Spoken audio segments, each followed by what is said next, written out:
Good afternoon. I'm Michael Munson with Forge, and also on this call today is Laurie Cook-Daniels, our Policy and Program Director.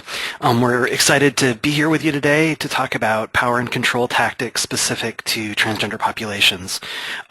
Just a quick reminder for folks that we're not going to be covering Trans 101 topics on this call, but we have recorded webinars that you can check out after this webinar if you'd like to. So we're going to really stay focused on power and control issues today.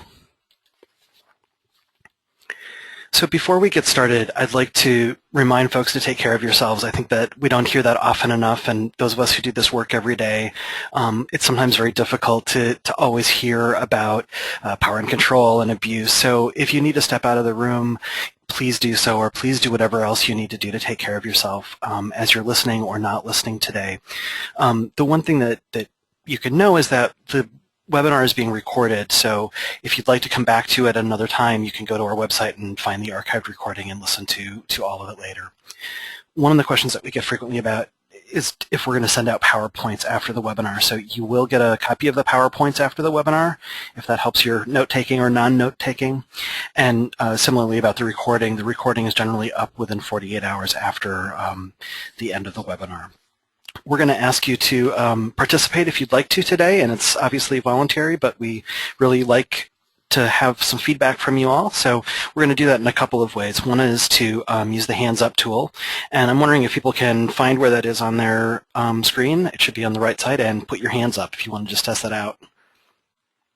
So it should be on the right side of your screen. Can people lift their hands?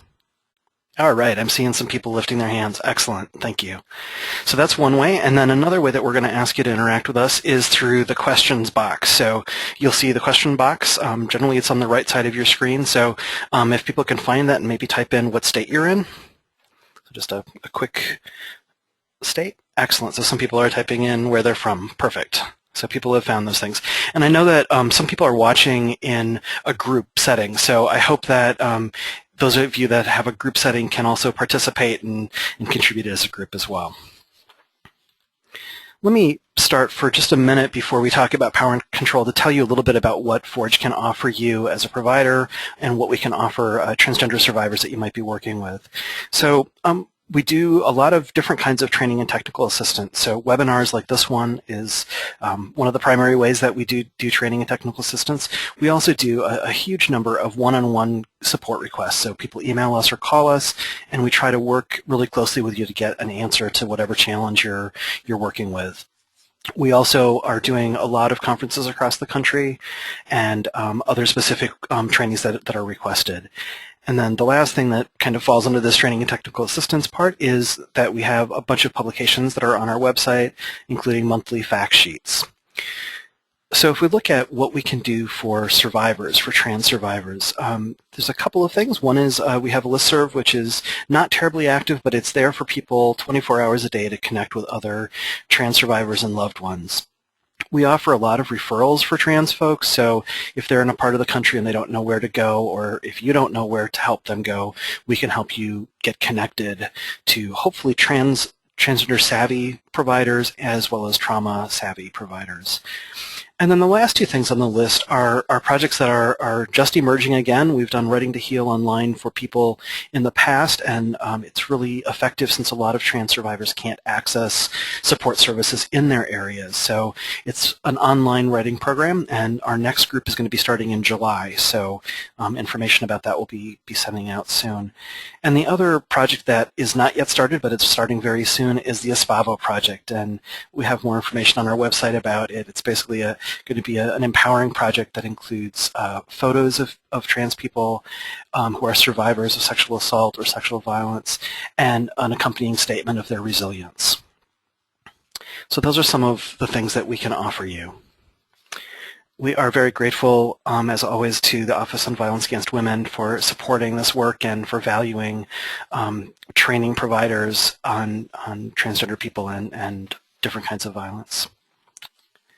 So let me tell you a little bit about what we're going to do today. We're going to talk about some basics about power and control. We know that different people come from different backgrounds professionally, so we'll just cover some very quick basics about power and control. And then we'll move on to talk about some factors and beliefs and underlying constructs. So these may be some things that are in addition to additional variables to power and control. We'll then spend a bunch of time looking at a case study which will show a couple of different areas where power and control might emerge, and we're also going to show how those same kind of issues could be resolved in a joint problem-solving or a more healthy relationship style. We'll then move to some tactics that are used against trans people in intimate partnerships, and then some tactics used by trans people against their partners. And hopefully we will have some time at the end for some questions and answers. So let me give one caveat about language. You'll hear Lori and I both use the words trans or transgender or gender nonconforming. And I'd like everybody to realize that we honor and recognize the complexity and the multiplicity of gender identities. So when we use these words, we're using them in the broadest sense possible, and we're trying to be as inclusive as we can to those who might fall outside of those really limiting terms. Another note about language is that we're going to be referencing couples or relationships that kind of presume two people in a relationship, but we do know that people may be in relationships that have more than just two people. So, Lori, can you take us into the next section, please?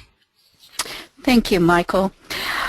The language and concepts of power and control is one framework in which to describe and define domestic or intimate partner violence. It is the dominant paradigm in the field, and one that is useful to gaining a fuller understanding of the dynamics within an abusive relationship.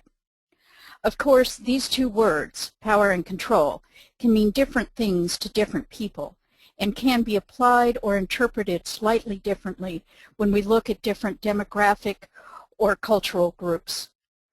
Today we are going to review some of the basic concepts of what is meant by power and control, and then talk about some specifics related to how trans people experience intimate partner violence within the framework of power and control tactics.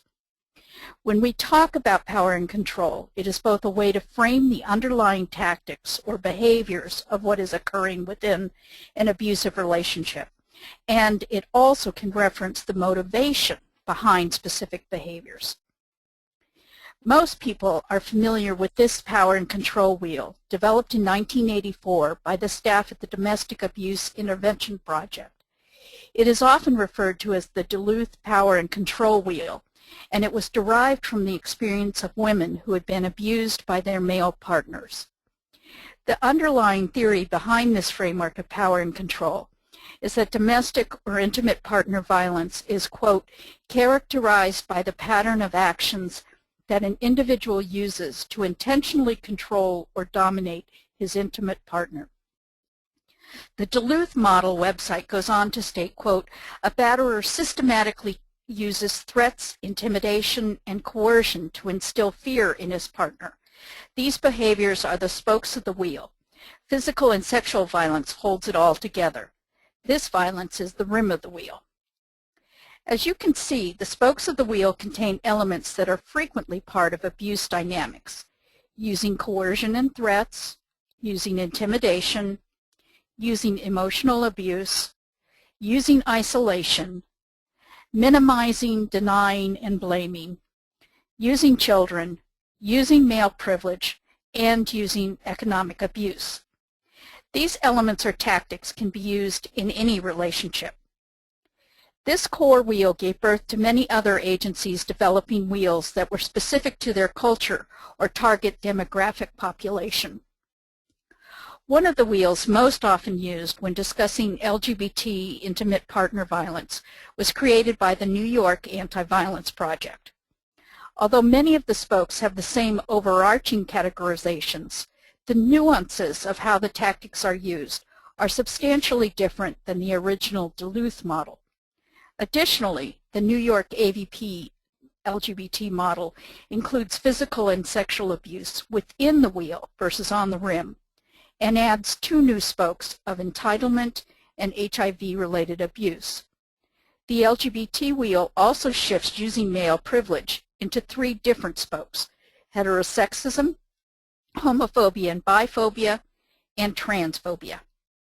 We encourage you to review the New York AVP's LGBT Power and Control Wheel, since the text within each spoke provides useful LGBT-specific details.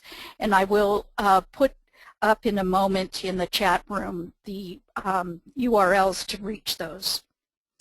A little later in the webinar, we will be focusing on trans-specific tactics that are different than what is presented in either of these two power and control wheels. Before we discuss tactics, we'd like to provide some contextual and background information that will help frame the tactics in a slightly different way. Michael? Great, thank you. So we're going to try something a little bit new that we haven't done before. So I'm going to launch a poll, and I'd like people to, when it opens, to respond to, there it goes, to respond to the question, does abusive behavior only stem from intent to exert power and control? So yes, no, or unsure. So folks could tap in their answers. Excellent. So people are looking like the predominant answer is no. All right, let me close this and we'll see what the answer is. So it does look like 65% of you said that no was the, you believe that no, that there might be other reasons. Great.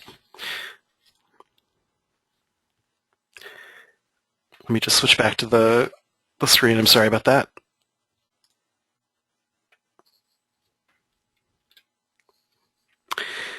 So we're going to talk next a little bit about why people engage in abusive behaviors.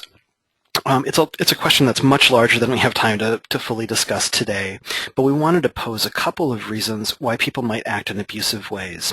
You know, as Larry said before, the most commonly cited reason people engage in abusive behavior is attributed to the need to gain or maintain power and control over another person. So in addition to, or in some cases maybe instead of power and control, the following might be contributing factors or reasons why people might engage in abusive behavior. Some of those things might be unlearned healthy relationship skills, sociocultural influences, reenacting prior victimization, reaction to low self-esteem, substance abuse or use, or mental illness. So we're going to briefly go over each one of these alternative reasons or variables. So the first is unlearned healthy relationship skills. Many people grow up in abusive households or are not surrounded by people who are in healthy relationships. So the result might be that the model behaviors that they see in the world are what they learn and then what they go on to engage in when they're adults. A second reason is sociocultural influences. So we live in this society where our leaders oftentimes value war over peaceful resolution, where we see on TV, we see reality TV shows that depict harsh human interactions and blaming versus looking at dialogue and mutual problem solving. So it's sometimes difficult to create a life that's different than what we see in the world around us. So a third reason that people may engage in abusive behavior is because they're reenacting prior victimization. Trans people have experienced, in general, a lot of victimization from early childhood throughout the lifespan. So this may be particularly important in this context. So trauma theorists have gained a deeper and deeper understanding about how past victimization can and often does lead to reenacting behaviors. Although people may not reenact the same type of abuse that they experienced, people with untreated or unhealed trauma histories may act in ways that are abusive or harmful to others. So a fourth reason is reacting to low self-esteem. So one of the ways that people cope with low self-esteem or respond to people who are constantly putting them down is to try to find ways of gaining control. For some, this might be through controlling what they eat, literally to have control over their body. While for others, it might be exerting control over another human being in an attempt to raise their self-concept and feel like they have more control in their own life. A fifth reason is substance use or abuse. An addiction and substance use or abuse is often kind of a chicken or an egg situation. There's a high percentage of those who have experienced childhood sexual abuse or adult sexual assault, domestic violence, or other forms of intimate abuse. A lot of times those people use substances as a means of coping. Substance use can also be what prompts abusive behavior or creates a vulnerability to experience abusive behavior. So the result is that people may act in ways that they would not engage in if they were not under the influence of drugs or alcohol. And so the last reason that we're going to talk about right now is mental illness. So untreated or uncontrolled mental health conditions can sometimes result in behavior that is abusive or that's physically, emotionally, sexually, or financially hurtful to other people. So these are just a few examples of the other factors that might be underlying abusive dynamics within a relationship. So I know you all were able to find the question area again, so we'd like to kind of hear what you think before we move on. So what are some trans-specific factors that may result in trans people experiencing abusive partner behavior? So what are some trans-specific tactics? If you want to type in some answers or some thoughts. I know somebody's got some ideas around this. Okay, so some people are responding with small community or isolation from support. Michael, someone just said that they were having trouble hearing you. Right, and I'm sorry about that. It does sound that the things are going out. So people are writing in some, is this better? Can people still hear me right now? So people are writing in withholding hormones, threatening to expose, economic isolation, keeping medical treatment or access to hormones. So those are some great answers. Vulnerability in terms of medical needs. So I'm seeing a lot of things that are around isolation or around maybe access to transition needs. That's great. That's great. Lori, why don't you take us to the next section, and we'll talk a little bit more about this and expand on your answers. So thanks for participating. We are going to talk next about some of the factors, beliefs, and underlying constructs that influence the healthiness or abusiveness of trans relationships, which is our shorthand for an intimate relationship in which one or both partners are transgender or gender nonconforming. Trans and gender nonconforming individuals often start experiencing abuse and violence at a very early age. For many, gender nonconforming behaviors can result in emotional, physical, or sexual abuse from parents, peers, or other adults. Young trans people are frequently bullied at school. Up to 78% report bullying. Many trans adults experience discrimination and harm at work, as well as harassment and worse on the streets. Due to a past history of abuse from multiple and varied sources, many trans people may believe that everyone is a potential abuser, including loved ones. The belief that these people may have developed as children might be that people either fall into the controller or the controlled categories. They may believe that if you do not control others, others will control you. Similarly, when people grow up and live with constant discrimination, bullying, and violence, they may come to believe that their reality is the only reality there is, that people simply are mean and abusive, and that there are no options other than to endure it. Because many trans people express their gender identity early in life and might have negative consequences, and because many trans people experience abuse in childhood, some core developmental and relationship skills may have been bypassed.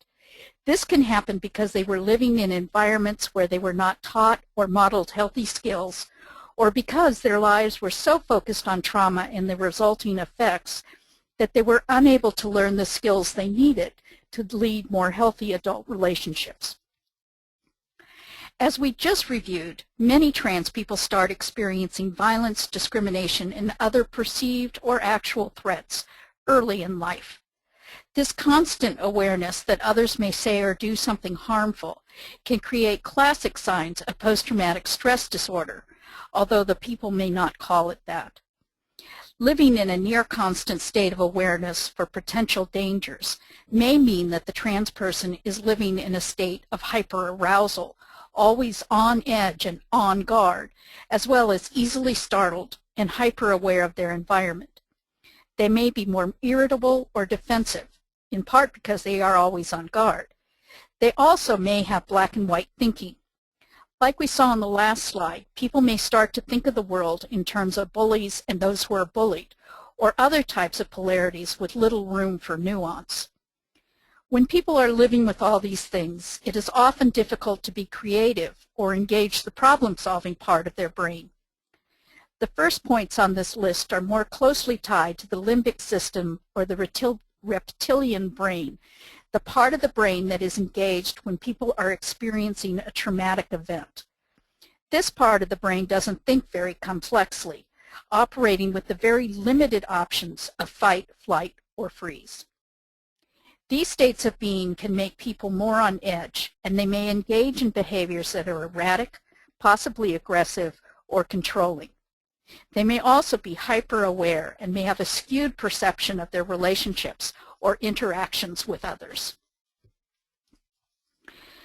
The following quote is from Jay Sennett's blog, where he was posting about his expectations as he went before a judge when he was going in to change his name. I had not expected to receive kindness. Rejecting myself for as long as I could remember, I had not planned on easy acceptance from others. How could I expect from others what I have been unable to give myself?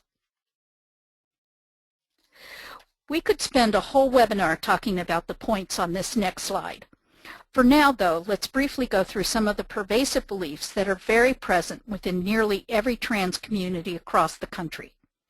These are things that trans community members tell each other, and the result is often extremely disempowering and can bring about a sense of hopelessness, isolation, and a deep victim mentality.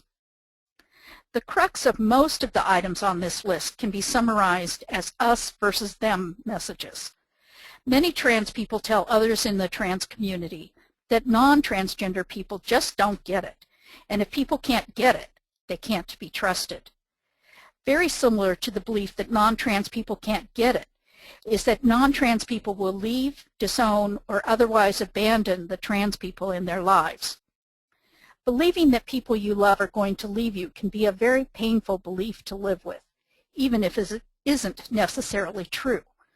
A lot of trans people have healthy, happy, and strong relationships with their family and other loved ones.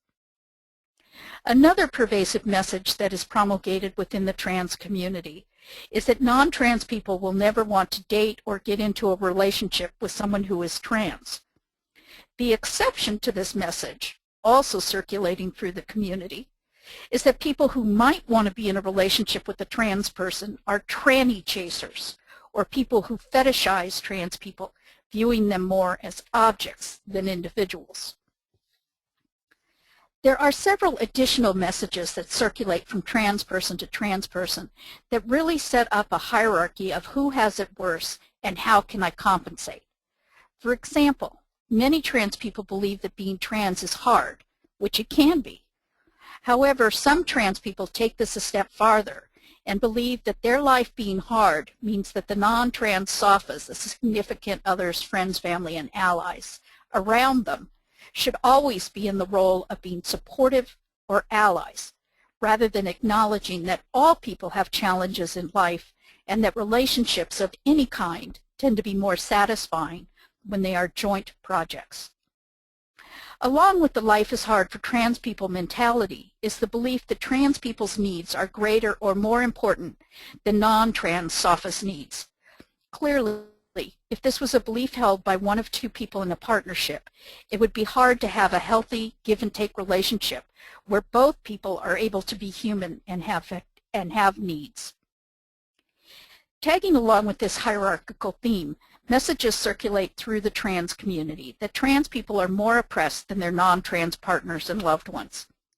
Even if this is true in some cases, the messaging goes on to state that because trans people are more oppressed than their loved ones, they deserve more care and attention.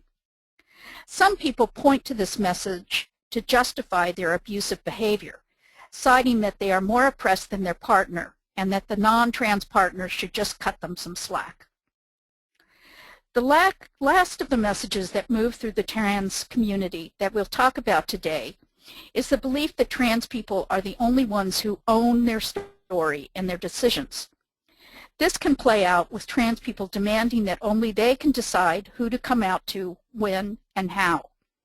It may also translate to a trans person saying that they are the only one who can decide if the household money should be spent on trans-related medical care, even if that money might be necessary for basic living costs like food and shelter. This belief cuts off discussion about options and ignores the fact that loved ones of trans people have their own stories and are often integrally involved in some of the decisions, or at least affected by the decisions, a trans person is considering making. Mainstream society can also send some of the same messages that trans people share with each other. For example, the belief that no one would love someone who is trans, or that if a person comes out as trans, that, in and of itself, is enough reason to leave, abandon, or cut them out of their life. Fortunately, more and more people are not holding these beliefs, but they are still prevalent. Other mainstream beliefs include messages that trans people are weird, freaks, wrong, or sinful. These may stem from religious or conservative teachings, but may also come from people of all backgrounds and political leanings. Often tied to this belief that trans people are wrong or sinful is the belief held by some service providers or professionals that trans people don't deserve respect or have a right to be treated at all. Many people who experienced abuse turn to substances or other behaviors as a way of coping with what happened to them. Although these actions can be effective in the short run, they can have harmful and complicating implications in the long run, both in terms of their own healing process and in how their behavior may be affected in interaction with others. Substance use may make a person more vulnerable to a partner's controlling behavior, for example, or may influence their choices, which might result in being willing to take riskier choices with or for their partner. Cutting is extremely prevalent within trans populations, with one study showing that more than 40% of trans people have used self-harming behaviors like cutting as a coping mechanism. Like alcohol and drugs, many abuse survivors and trans people, with or without abuse histories, engage in non-suicidal, self-injuring behaviors. Often it begins as a form of coping, but sometimes it can lead to a behavior that grabs a lot of attention from others. In some cases, cutting may be used as a means of power and control to shift the focus of the relationship and care to the person who cuts. Trans people experience high rates of suicidal thoughts and attempts. 41% of trans people have attempted suicide. There is a correlation between people who have experienced many forms of violence and suicidality. Like many people who suffer with depression and suicidal thoughts, trans people may frequently talk about or make more than one suicide attempt. In part, suicidality can be a sign that a person is struggling so much and does not have enough resources, skills, support, or help to work through their emotions in non-suicidal ways.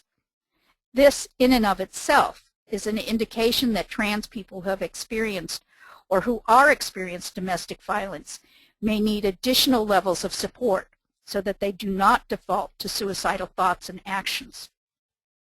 Suicidal comments and actions can also be used as a tactic within an abusive relationship. Threats of suicide, for example, "If you leave me, I'm going to kill myself," can be a powerful way to keep a partner under your control.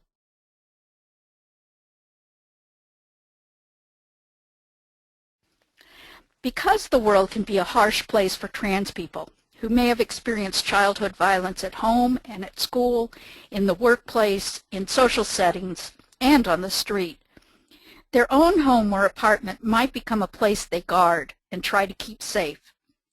Home might be the only place where they feel they can be themselves without judgment or harm, where they can relax and not be constantly on guard.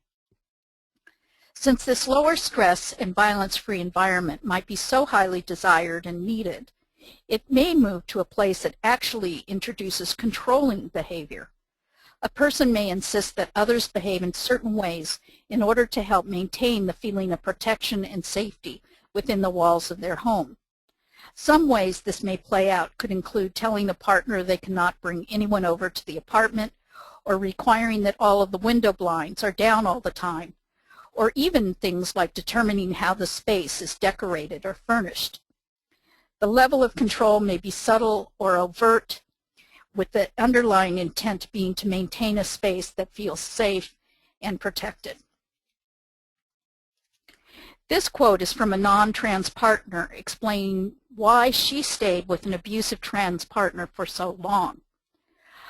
"I got much less support than I should have, as my guilt around transphobia was key to the abuse, and I protected him much longer because of the transphobia."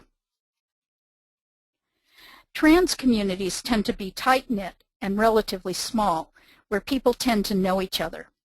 In some ways, this can be a positive.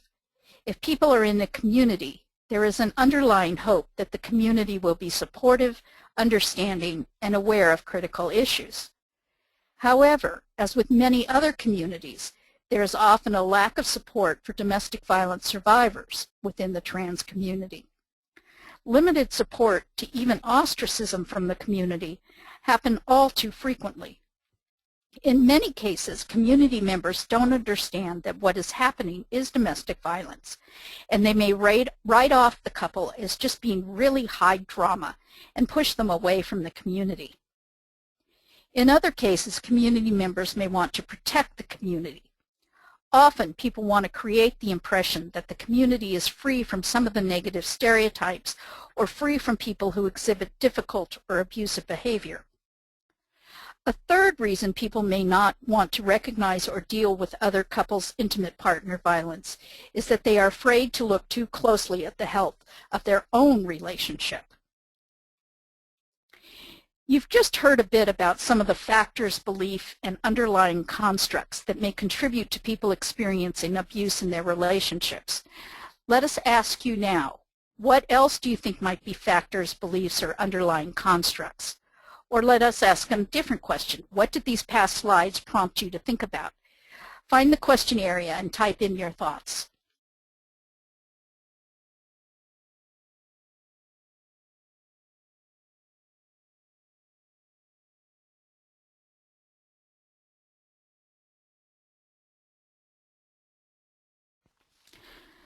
Okay, I'm seeing codependency, lack of resources, no one else will accept me as I am, limited access to services and community resources, behavior may not be a result of power and control, victim mentality, I deserve it type of thinking, lack of resources, poor self-esteem. Those are all good answers. Michael, can you take us from here? Thanks. So we're going to talk next, give a case study example and talk about how this may play out, what some factors are in the case that may show power and control tactics, and what might show healthy relationship strategies. So let me tell you about the case. JJ has been in a long-term relationship with Susan.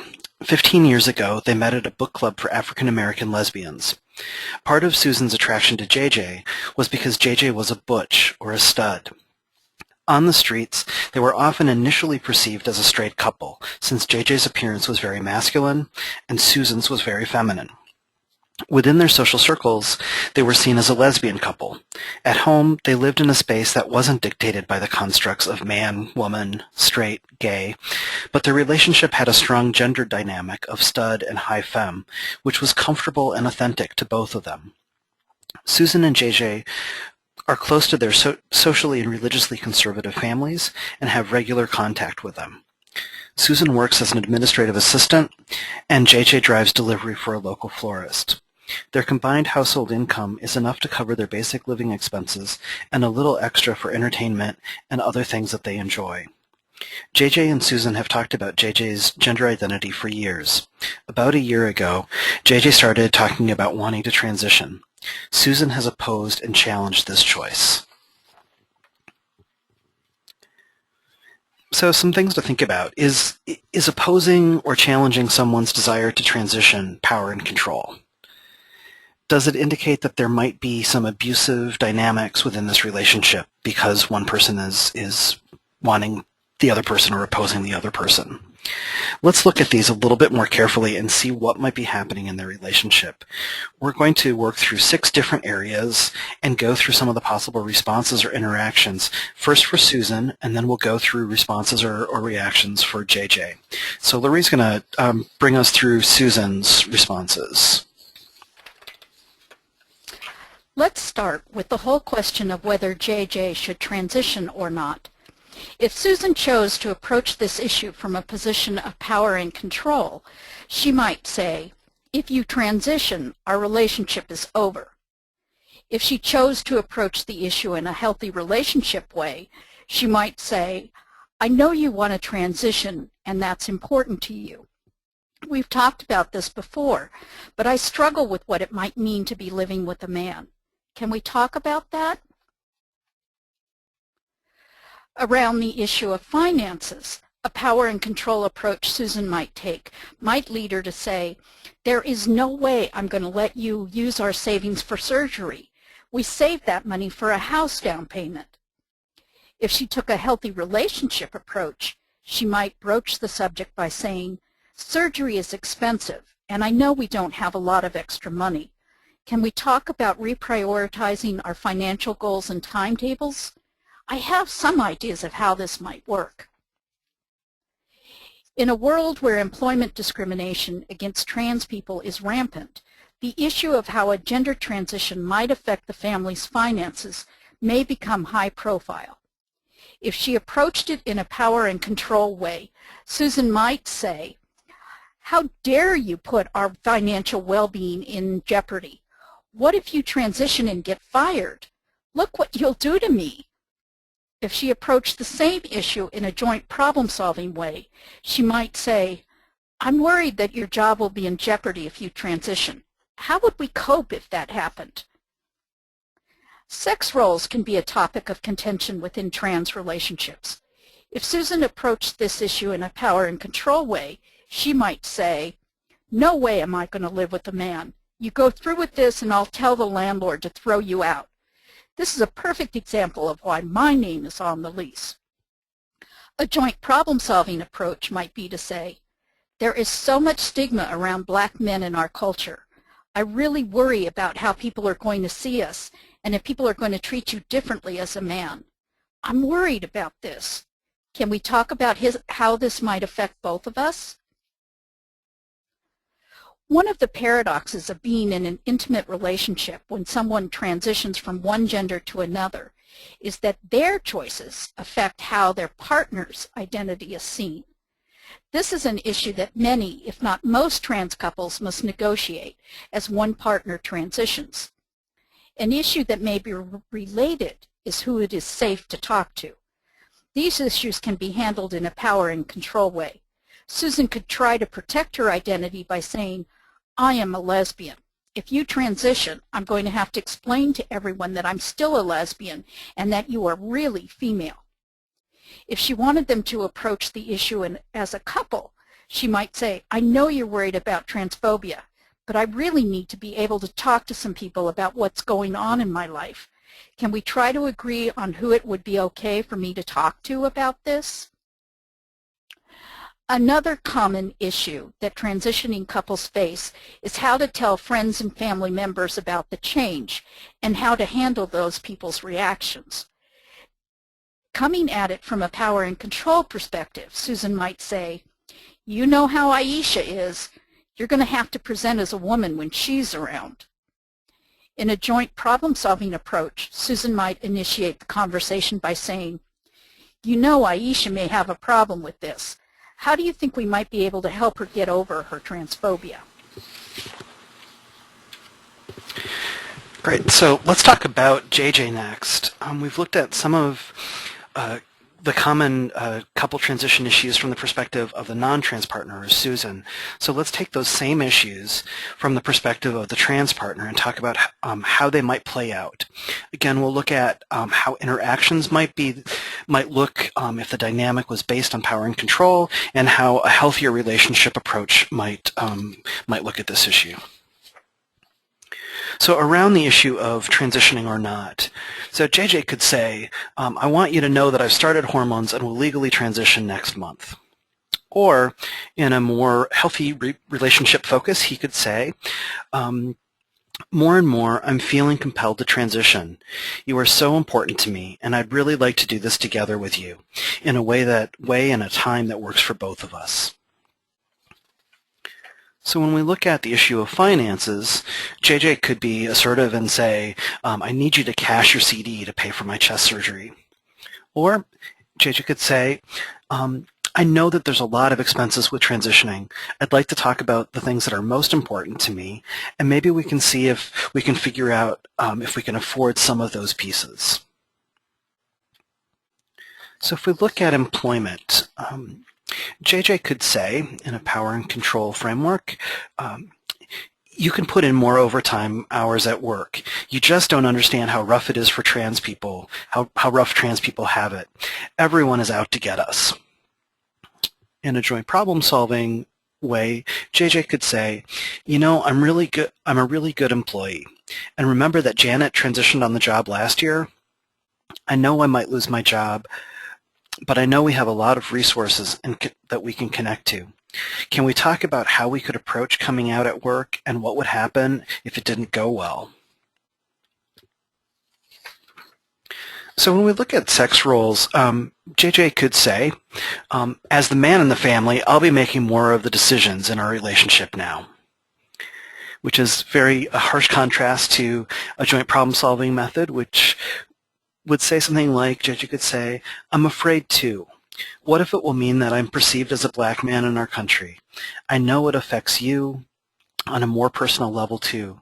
These are really big issues, and I want us to spend as much time as we need to talk about it, deal with our fears, and figure out some strategies that make us both feel secure.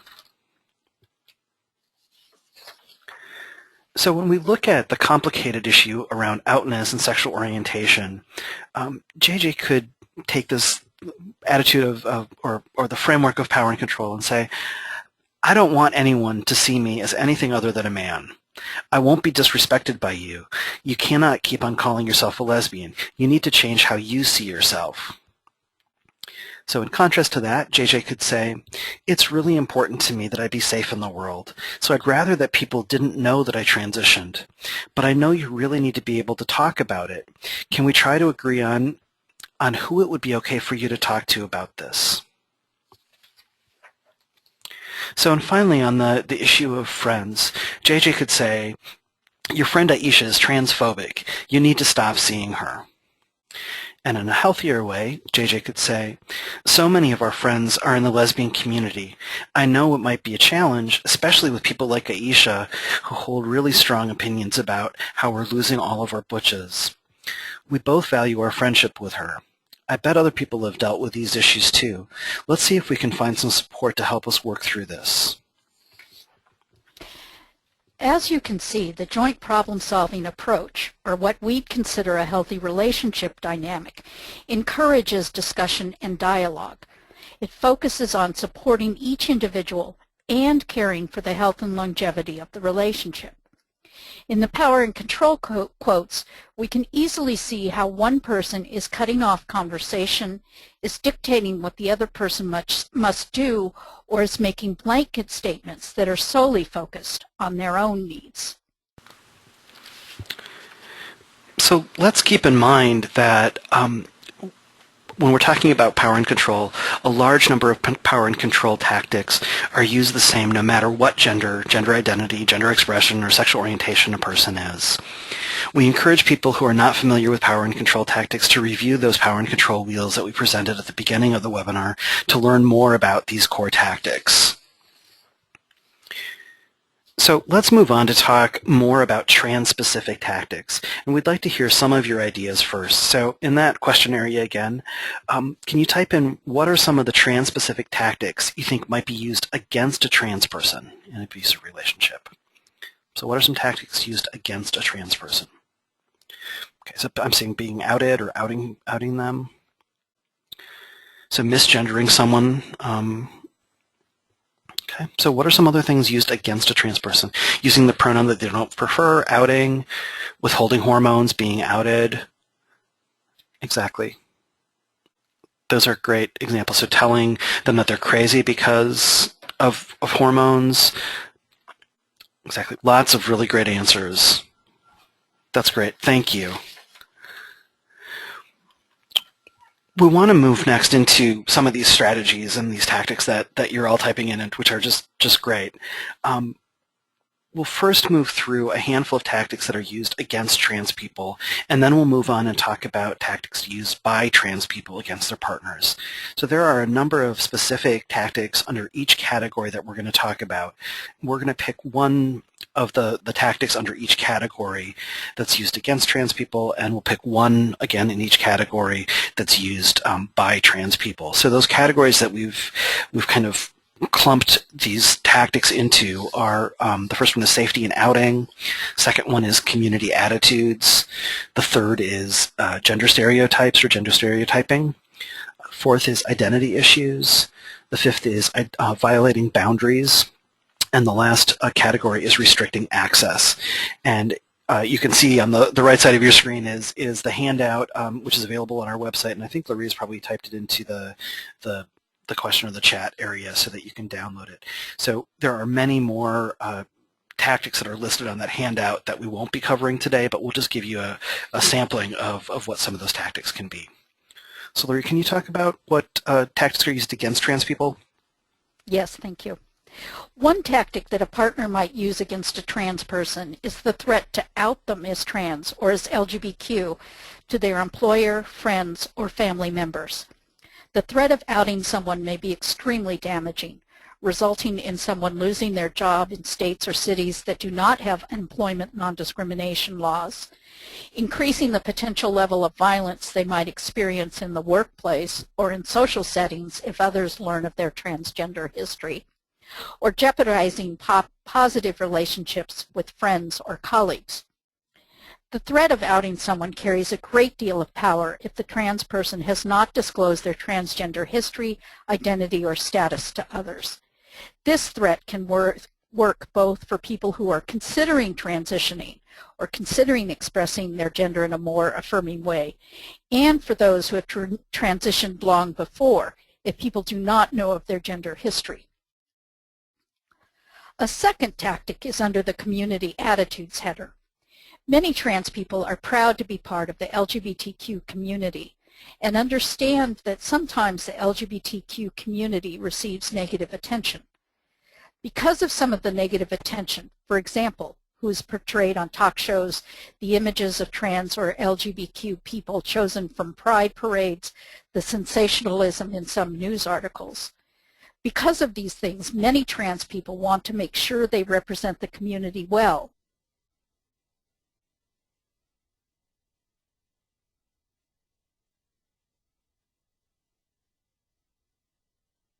Think that revealing that IPV exists in our community will result in more prejudice and discrimination against us. There are many tactics that can fall under the gender stereotypes category, or using transphobia as a weapon. Trans people hear the phrase, "You aren't a real woman or man," a lot in day-to-day life, but hope and expect that their intimate partners will see them for exactly who they are. When that partner instead uses the real man, real woman slur against them, it sends messages like, "Even I don't respect you, and you don't matter to me or anyone else." Many tactics also fall under the general category of undermining or using identity to exert power and control. As providers and people serving trans people, we know that one of the core ways of showing respect is to use a person's preferred name and pronoun. When a partner uses the pronoun it, or deliberately calls their trans partner by a non-preferred pronoun, it is not only disrespectful, but dehumanizing. Nearly all of power and control tactics are about violating, controlling, or dictating boundaries.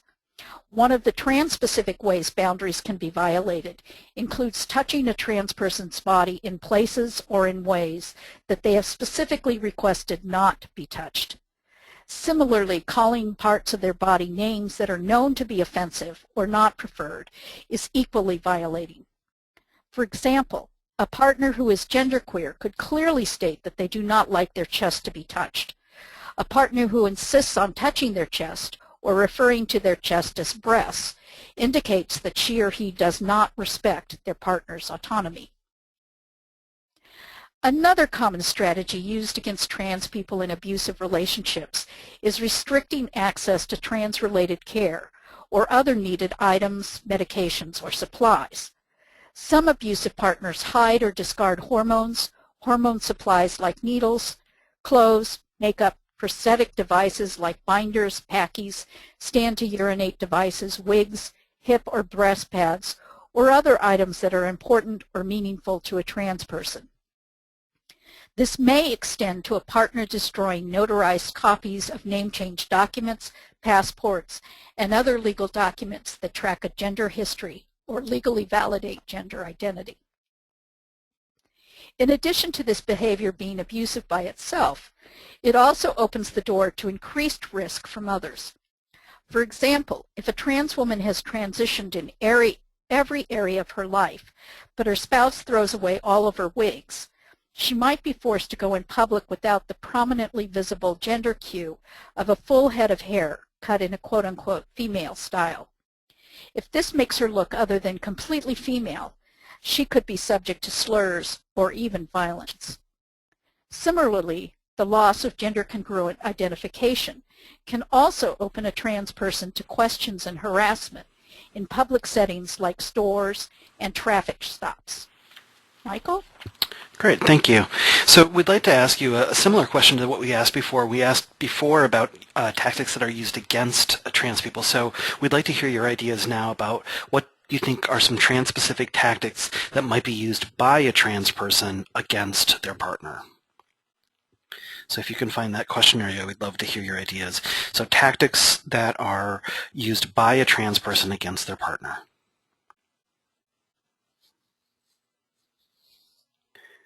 So threatening suicide, somebody said, controlling money or access to friends, guilt over not wanting to have sex, claiming that if you break up with them, the other person is transphobic, framing it as a rejection, telling them that they don't understand, victim mentality.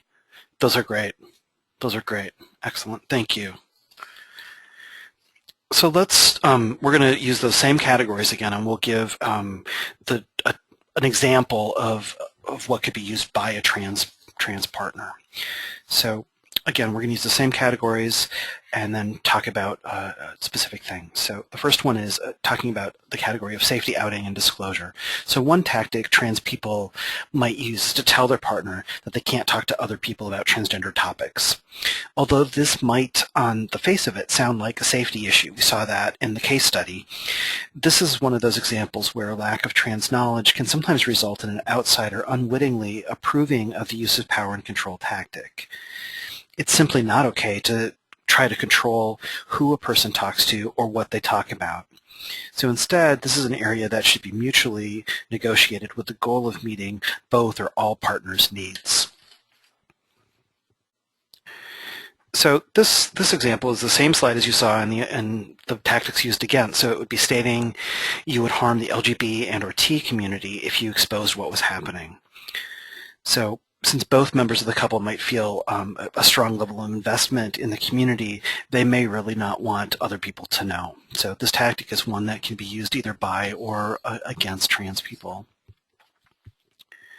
So the next tactic falls under the gender stereotypes. When we move to the category of gender stereotypes, a trans person may, for example, claim that they're being butch or that it's because of hormones that is why they're behaving in the way that they're behaving.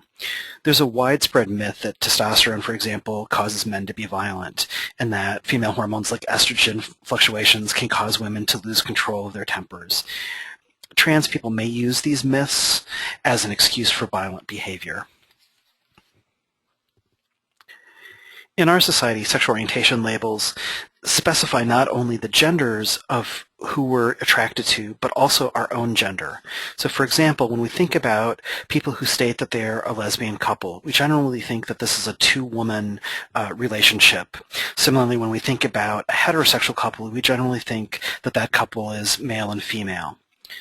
A trans person may decide and declare that if their partner is undermining or disrespecting their gender, if their partner identifies in a way that might seem contrary to their own identity. So for example, if a trans man may identify as straight, he might be partnered with a woman who identifies as lesbian. He may believe that her continuing to state her identity as lesbian will make people think that he's not a man and will undermine his male identity. While this worldview is understandable, it's not okay to try to control or change how a partner identifies, making this an example of how power and control is played out. Some transgender people insist that their gender transition or gender identity belongs to them alone, refusing to recognize that being a partner of a trans person also opens their partner up to widespread social curiosity, prejudice, and violence. The result of this stance is that the non-trans partner's needs and concerns are deemed to be irrelevant or inconsequential and are not taken seriously or addressed. A trans person may feel that their need to transition trumps all other couple needs or partner needs, and may try to direct all available finances in that direction. This power and control tactic obviously sends the partner the message, I don't care what your needs are, they really aren't important to me. This may also play out by the trans person taking over or taking control over the finances to prioritize transition-related expenses. Lori, can you close us out? Yes, before we open it up for questions and answers, let's just review a couple of the points from our time together today. First, keep in mind that many power and control tactics are not gender specific. Core knowledge about power and control and abusive relationship dynamics can be applied to trans clients. Second, keep in mind some of the factors, beliefs, underlying constructs we talked about. There can be many contributing factors, beliefs, and underlying constructs that may increase abusive behavior, make people more vulnerable to being in unhealthy dynamics, or create more challenges to making healthy relationship choices.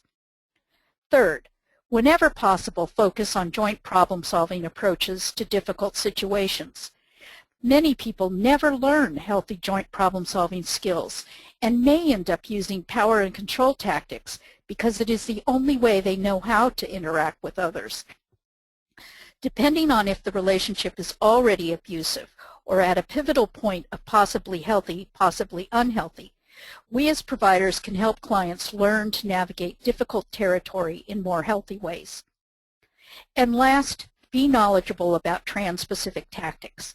It's important to know enough about trans people and trans issues to be able to identify trans-specific power and control tactics when you see them in your client or clients.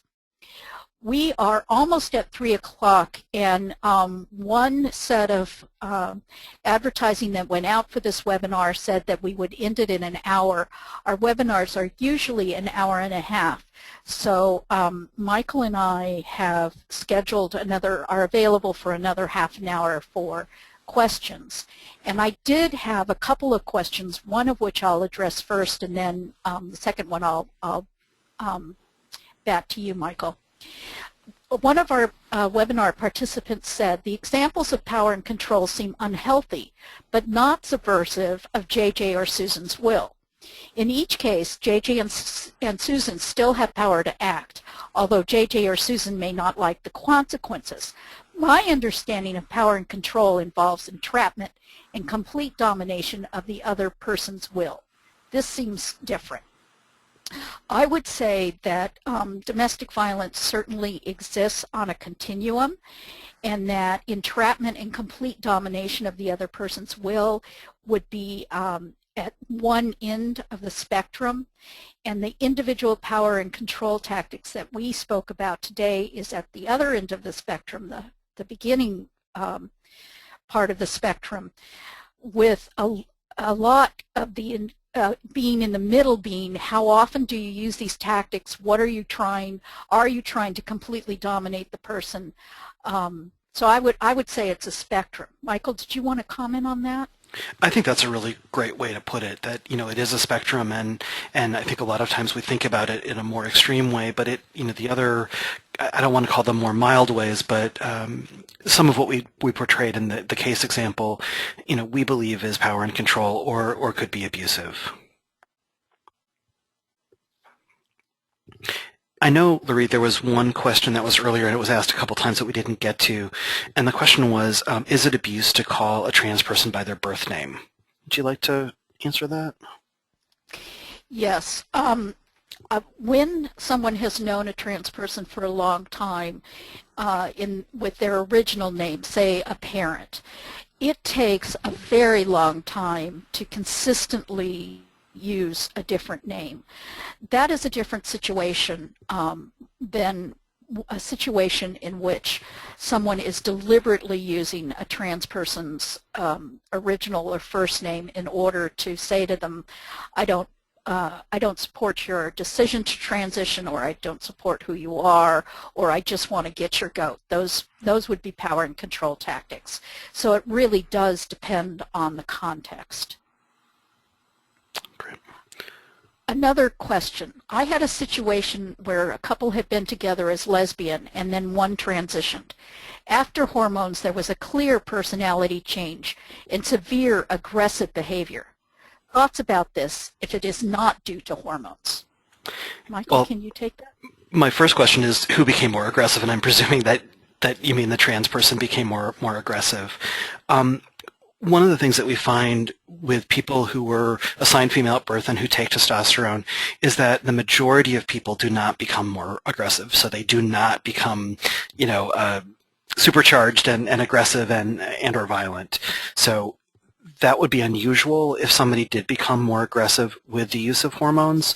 One of the things, though, that we do see is that people who have bipolar conditions, for example, or some other medical conditions, when they add hormones to that mix, sometimes that it can increase behavior that we would see as abusive or as aggressive.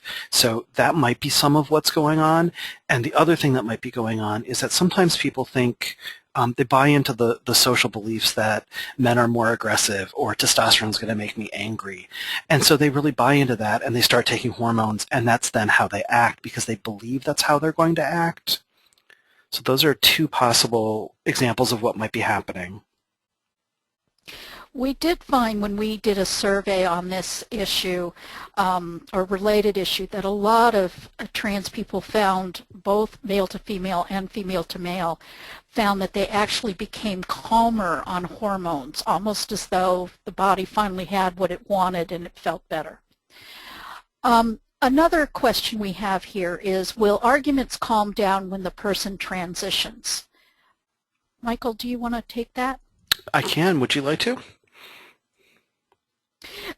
Yes, I can take that. It obviously it would depend on the couple. Transitioning genders is a really difficult time period. It often brings forward a lot of conflicts as we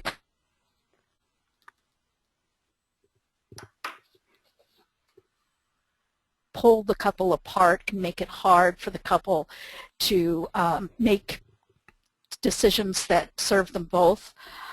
So for some couples, once they are through transition, it can be better. For other couples, it doesn't get better. And a lot of it, frankly, I think depends on whether the couple views the gender transition as something they are both going through and that they are going to go through it as a couple, or whether they view it as one person getting their needs met and the other person not getting their needs met.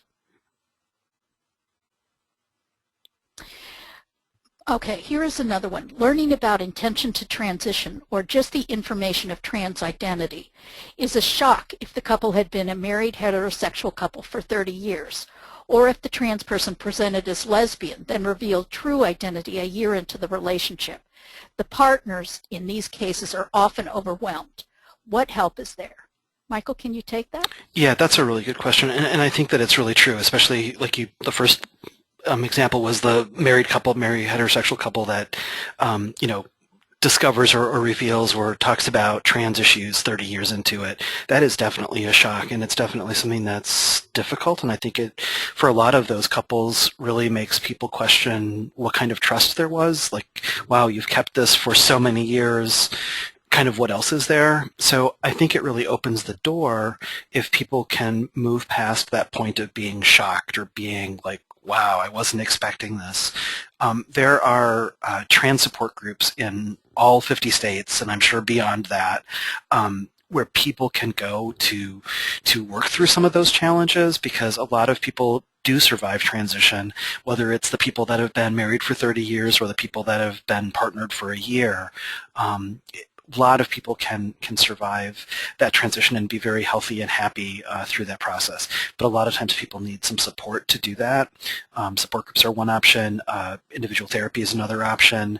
Learning some, if they don't already have good communication skills, learning some of those communication skills and making sure that both people's needs get met. Because one of the things I think we see a lot, and this happens when people are 20 years old or people are 60 or 70 years old, is when somebody makes a decision or wants to transition, we see a lot of adolescent behavior in those people that are thinking about transitioning or transitioning. So, it's really hard to have a relationship with somebody who's acting like a teenager.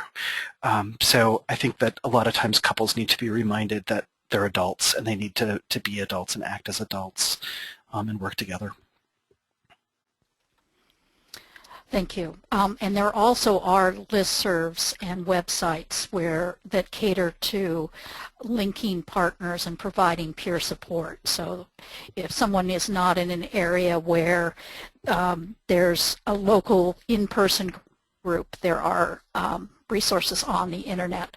And one of the reasons that we wanted to focus our example today on a couple transitioning is that we need to put out to the world that couples can in fact survive a gender transition together, and they need to have hope, and they need to know that it happens, and they need to have support.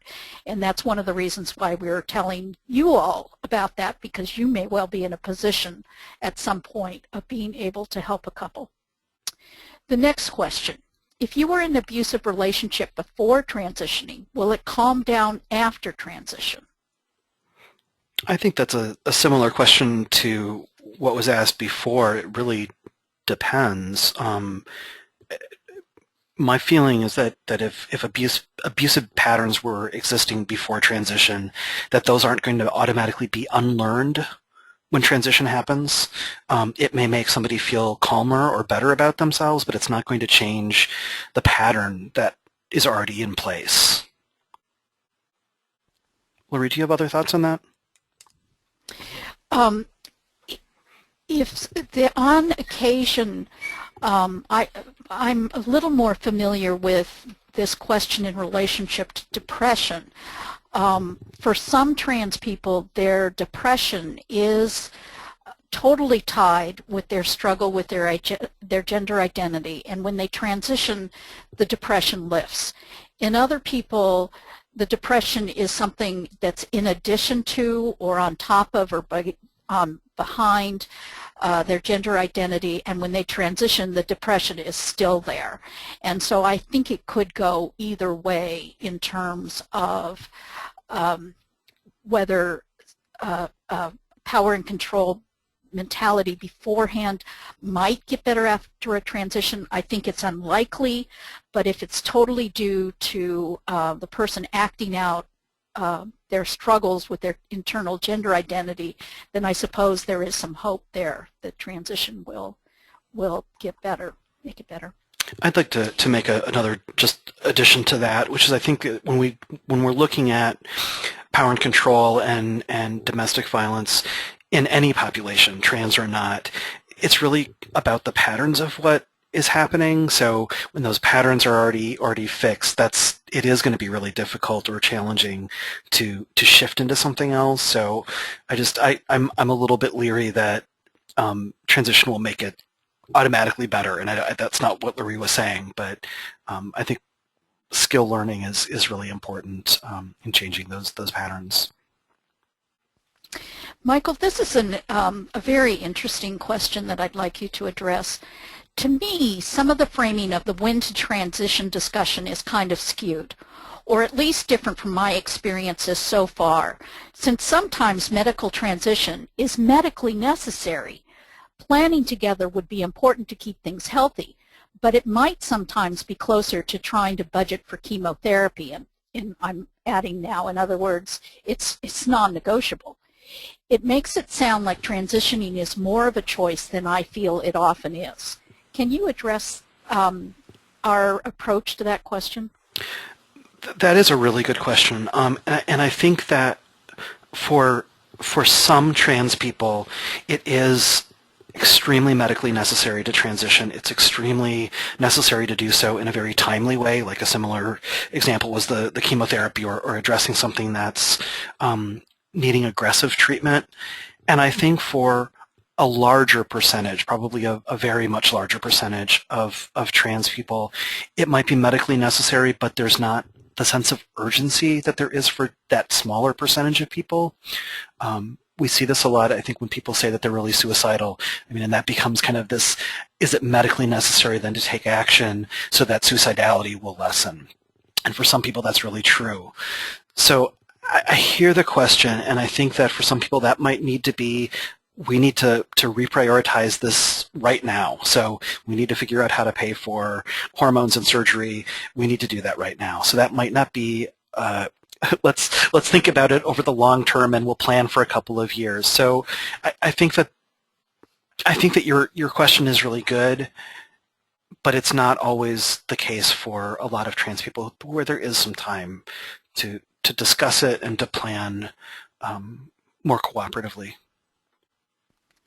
I will also say that we run Elder TG, which is peer support listserv for trans people who are 50 and older. And the consensus there, we're talking about relationships that are 20 or 30 years in length. The consensus there is that the people who said, who presented to their spouses, I have to transition now, that their relationships often broke up and did not survive, and that the people who worked as a couple to address the issues, the transition often took longer, but they survived it as a couple. And we have a couple of members of the group who now say, in retrospect, having seen other people work through and other couples work through the transition process, that they regret how fast they thought they had to transition, that they now understand that if they could have taken it a little more slowly, they might have ended up with both their gender identity and their relationship. The next question, what are some strategies for LGBTQ community members like resource center staff to support a survivor of intimate partner violence when both ex-partners utilize the resource center? Do you have ideas, Michael?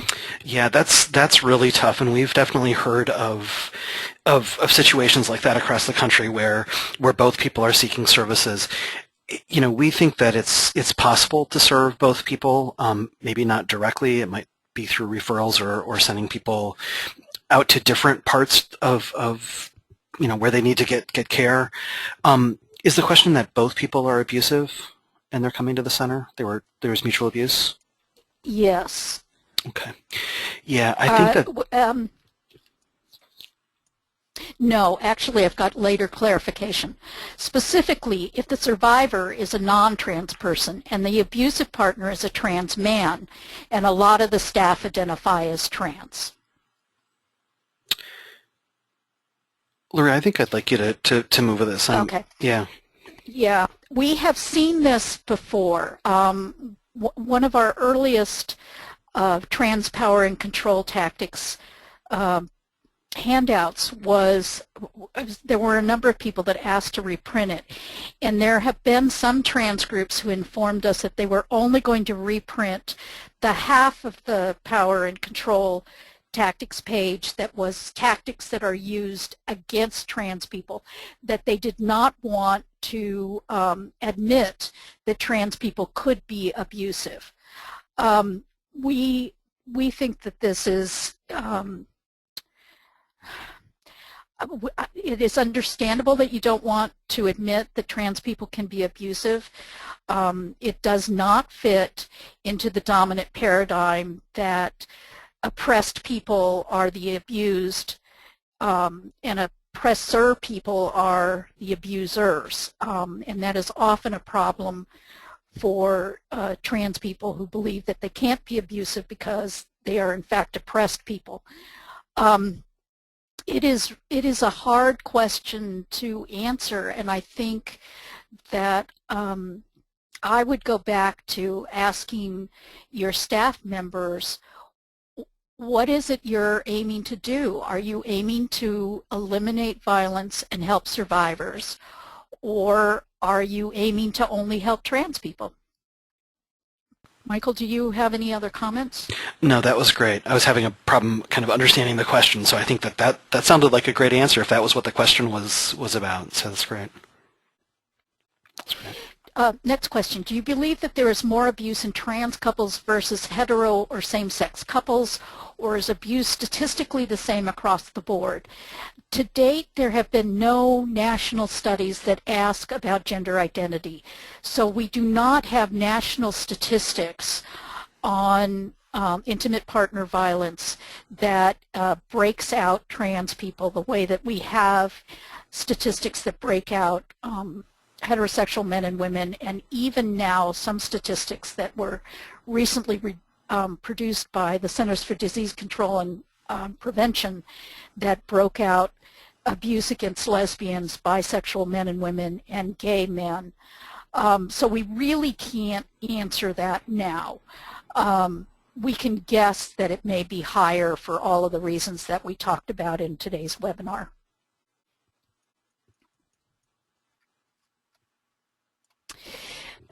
Next question, can somebody with bipolar be denied transition because of it or because of meds?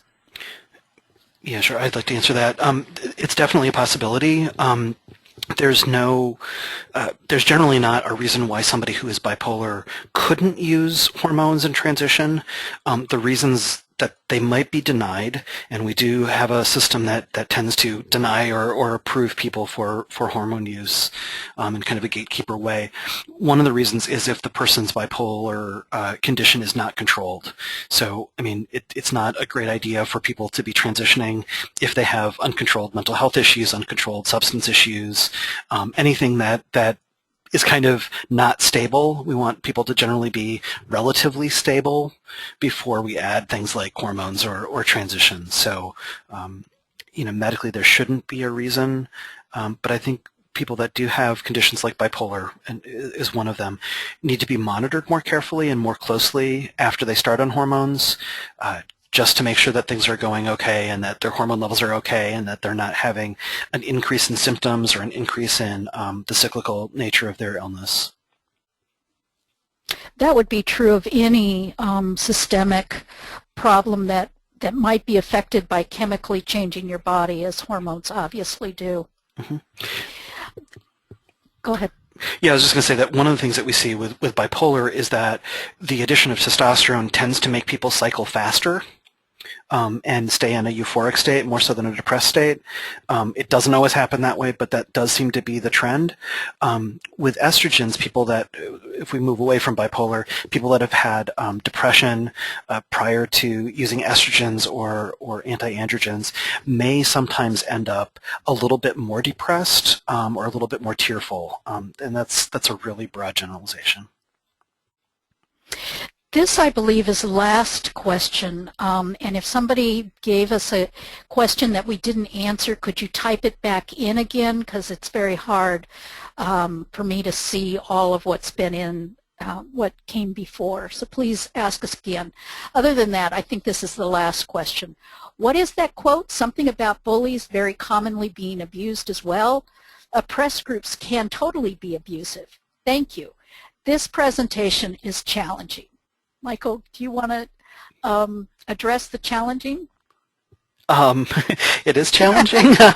It's very challenging. I think that when we look at populations that have a lot of, I don't want to say issues because that sounds really bad, but when we look at populations, it can be really challenging to think about things in ways that we aren't used to thinking about them. I will also say that I do think that the way that many people are thinking about domestic violence and intimate partner violence as being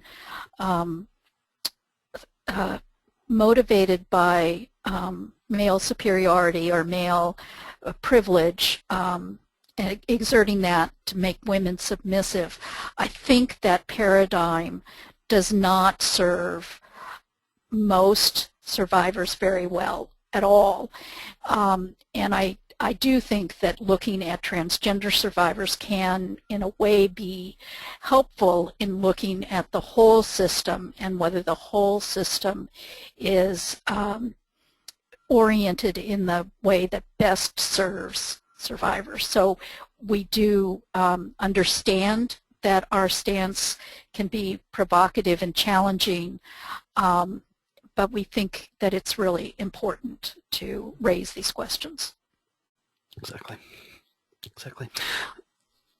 I don't see anything else, Michael. Okay, and we will go through and look for additional questions and send out some responses if we see other ones that we missed. Let me just, before we close today, remind folks of a couple of things. The first one is that PowerPoints will be sent out in a follow-up email, so that follow-up email will have a link to the PowerPoints.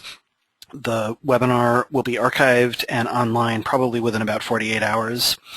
There were a couple of handouts that we referenced today, and we'll make sure that those get in the follow-up email as well. They're all on the events page, so if you go back to where you registered for this, it's on that page as well. And we'll be writing up an additional handout that's not on the list yet, and that is the case study with those slides that came after it to talk about, kind of what somebody could say as abusive and what somebody could say in a more healthy way. So we'll be creating that and sending that out as well. And we really care about your feedback. So there will be a survey that will come up after the end of the webinar, and we'd really like to hear what you thought, what questions you have, what you think we can do better in the future. So those are a couple of little tidbits before we close. The other thing is that it is Sexual Assault Awareness Month, and we are trying to be more actively tweeting. So if you'd like to follow us on Twitter, our handle is ForgeForward. And we're using the hashtag SAAM to make all of our posts for this month. So thank you, everybody, for participating today and for your active interest, and we look forward to having you on other webinars in the future. Thank you. Thank you.